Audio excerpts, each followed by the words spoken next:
Hey les gens, et bienvenue aujourd'hui dans cette nouvelle vidéo. Dans cette vidéo, je vais vous parler de 3 jeux qui m'ont vraiment marqué en ce moment. J'y joue vraiment beaucoup. C'est 3 jeux qui me font plaisir. Donc, c'est parti.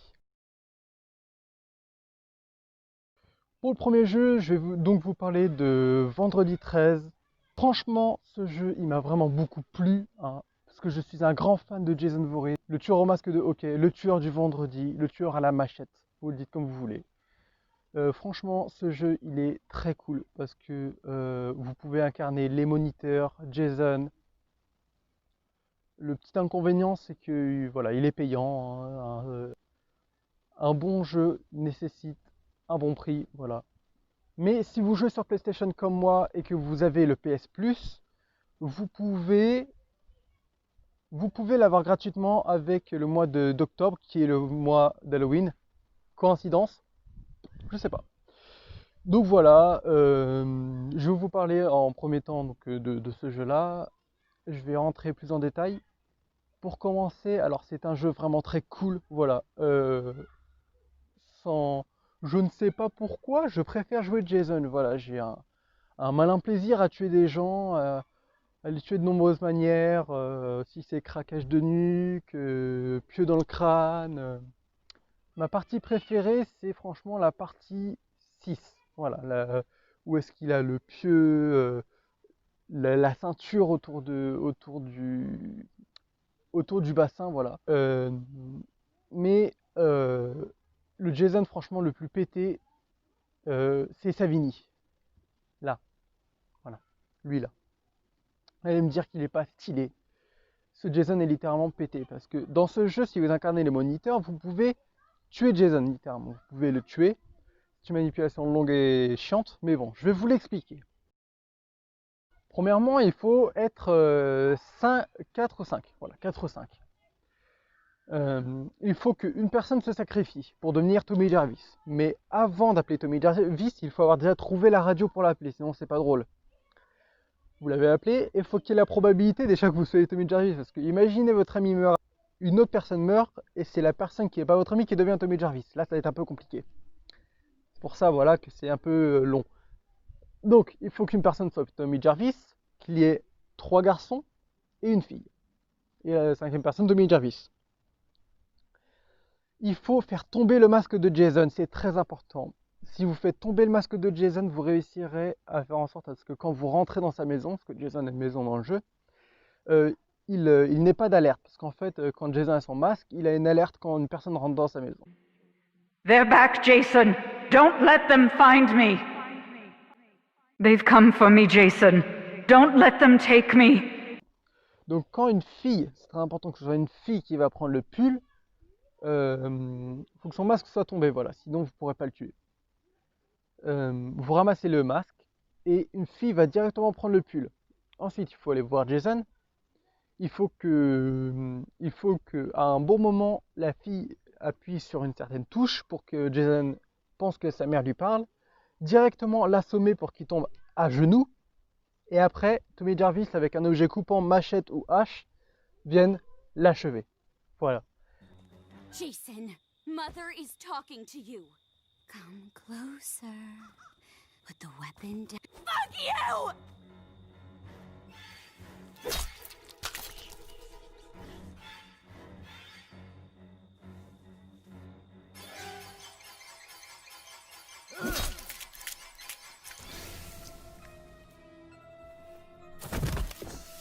Long et très périlleux. J'ai déjà réussi à le tuer une fois. Et franchement, ça fait quelque chose. Ça fait quelque chose de réussir à tuer Jason, sachant que c'est la personne qui vous tue franchement en 4 secondes. La personne qui m'a fait aimer Vendredi 13, c'est une chaîne américaine, voilà, qui s'appelle Play with Jason. Il fait vraiment que ça. Il kiffe, enfin je sais pas s'il kiffe, mais il fait beaucoup de vidéos comme ça. C'est grâce à lui que j'ai appris à jouer et est devenu si fort. Voilà. Vendredi 13, une très bonne saga, je vous recommande les 2 films, ils sont dispo sur Netflix, je sais pas trop où, faites comme vous voulez. J'attends la partie 5, j'ai très peur d'être déçu. Parce que la partie... Non, la partie 4, pardon, la partie 4. J'attends la partie 4. Je sais qu'elle va être bien parce que j'ai vu des extraits. Je vais me régaler. Le jeu numéro 2. Que dire? Que dire de ce jeu magnifique? Là, quand je vous dis jeu magnifique, vous pouvez penser à des jeux AAA. Vous pouvez penser à l'effet papillon, qui est un prochain sujet de vidéo. Vous pouvez penser aux jeux à fin multiple. Mais moi, le jeu auquel je vais vous parler, parce qu'il faut savoir qu'il y a un type de jeu que je kiffe, c'est les open world. Et là, je vais vous parler de No Man's Sky. Comment ne pas être charmé par ce jeu?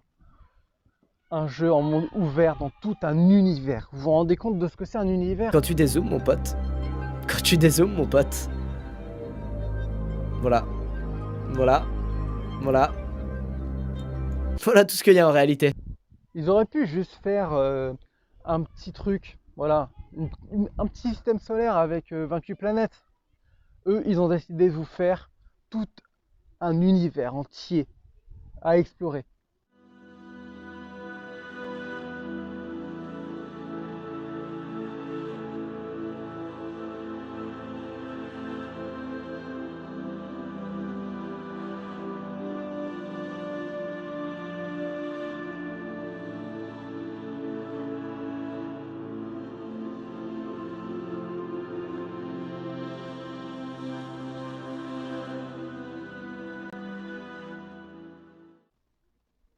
Avec les 3 races, Korvax, Viken, Gek, ah oui, et j'ai oublié les anomalies qui sont les humains.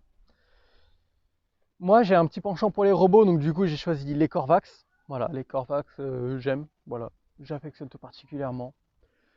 Dans ce jeu, il est possible de faire tellement de choses. Atterrir sur une planète pour construire une immense base. Voler dans la galaxie pour trouver des stations spatiales, pour acheter des vaisseaux tous plus incroyables les uns que les autres. C'est fou, c'est juste fou. Vous avez envie de changer de galaxie juste pour trouver une galaxie gouvernée par une race, Korvax, Viken, Gek ou même Anomalie? C'est possible. Vous voulez construire sans limite? Possible avec le mode créatif. Franchement, je surkiffe. L'hyperpropulseur, ce truc qui vous fait aller à une vitesse incroyable dans l'espace. La première fois que j'ai vu ça, j'ai franchement pensé à Star Wars. Je sais, c'est une rêve très débile, mais c'est la première chose à laquelle j'ai pensé. C'est magnifique. L'astronomie, tout ça. Je vais arrêter de vous parler du jeu pour plutôt vous parler du but du jeu. Le but du jeu est donc, vous vous réveillez sur une planète générale aléatoire. Et votre but, ça va être, je pense, je n'ai pas encore vu la fin du jeu, mais moi, mon but personnel, c'est de rejoindre le cœur galactique. Le cœur galactique qui est le centre, l'endroit où il y a un gros soleil, je ne sais pas trop ce que c'est, le cœur galactique. Et vous apparaissez à un endroit aléatoire. Désolé si je dis des bêtises d'ailleurs. Vous apparaissez à un endroit aléatoire du cœur galactique et ça va être votre but de le rejoindre. Après, vous aurez des buts divers avec l'anomalie spatiale. L'endroit qui est rempli de 2 personnes très connues, Nada et Polo. Polo est le spécialiste en navigation de l'anomalie spatiale. Il connaît les stations Atlas et les coordonnées des stations Atlas et des trous noirs. Je ne sais pas si c'est un bug de ma version, mais à chaque fois que je lui demandais une station Atlas ou un trou noir, jamais il me trouvait. Il me disait oui, je vais le faire pour toi mon ami, ou nous serons très tristes de voir que tu vas nous quitter. Mais jamais il m'a donné de coordonnées. Donc du coup, j'ai dû faire avec moi-même. C'est alors que j'ai décidé d'aller voir dans l'espace et j'ai trouvé un cargo. Vous savez, un gros cargo, un vraiment énorme vaisseau. Voici une petite image par là. Vraiment très gros, dans lequel vous pouvez stocker jusqu'à 9 vaisseaux. C'est énorme. Le cargo, vous pouvez faire des distorsions avec. Alors, les distorsions, c'est quoi? C'est quand vous allez changer de système solaire, quand vous allez passer d'un système à l'autre. Le problème, c'est le temps que ça prend. Plus vous allez aller loin, plus vous allez prendre du temps.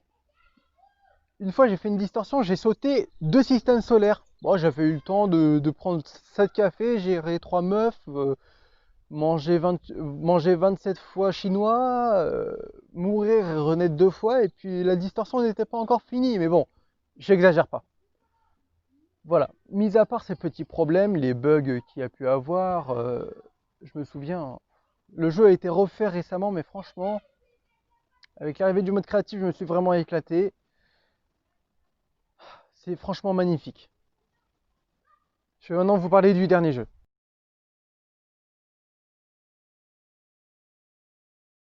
Ce dernier jeu, c'est Fallout 4. Ah là là. Fallout. Comment ne pas être juste sublimé par cette catastrophe nucléaire? Avoir la possibilité de voyager à travers les États, aller voir Concorde, Boston, tout ça. Franchement, la culture américaine, elle est juste magnifique. Vous avez 4 fins dans ce jeu.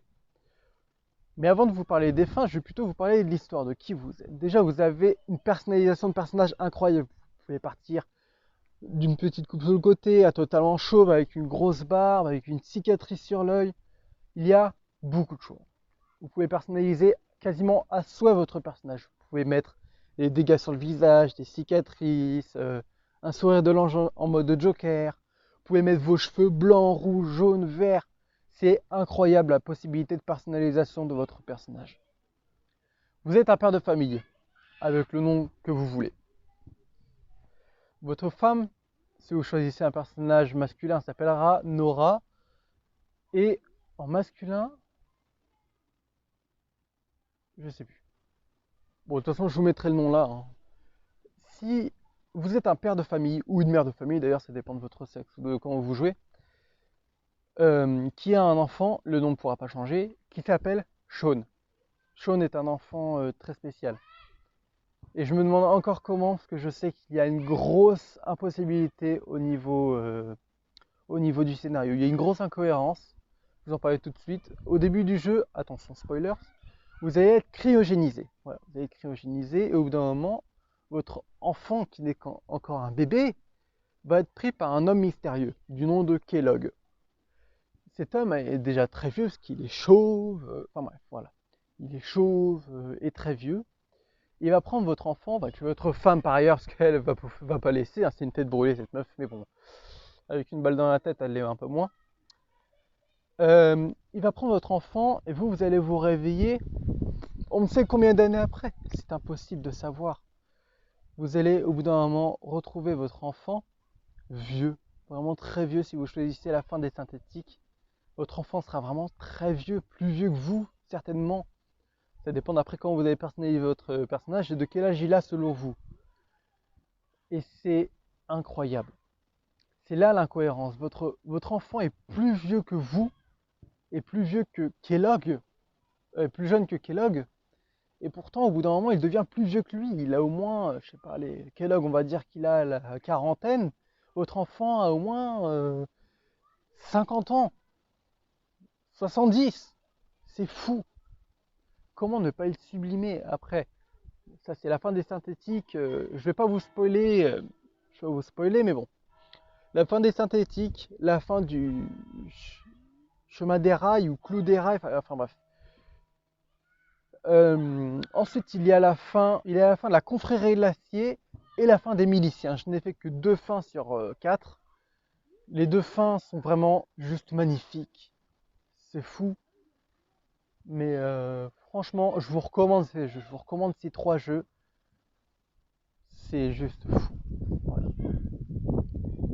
Allez, c'est fini pour cette première partie de vidéo. Can anybody out there hear